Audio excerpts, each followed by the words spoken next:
In this video, I will be showing you how to design a ticket in Canva. Let's get started. I'll start on the Canva home screen and type ticket into the search bar to browse the available templates. There are many styles to choose from, but I'm going to scroll through the results until I find a layout that fits my vision.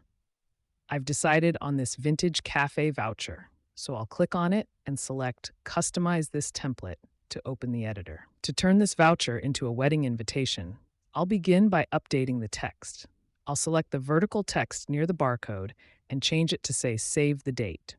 Next, I'll move to the main header and type in the names of the couple, Faye and Alistair.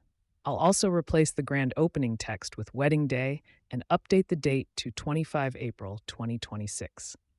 Now I'll refine the details. In the bottom left corner, I'll clear out the original offer and type Wear formal attire instead. On the right-hand side, I'll change the voucher heading to Reception to follow at and update the address line below it. I'll also add an RSVP deadline so guests know when to respond, and I'll remove the placeholder phone number to keep the layout clean. To give the ticket a true wedding theme, I'll go to the Elements tab and search for Wedding Silhouette. I'll delete the existing coffee cup illustrations and place a graphic of a couple on the right side of the ticket. I'll also search for some celebratory icons, adding 2 clinking champagne glasses to the left side and a pair of wedding rings near the bottom right. After a few quick adjustments to the spacing, the design is complete.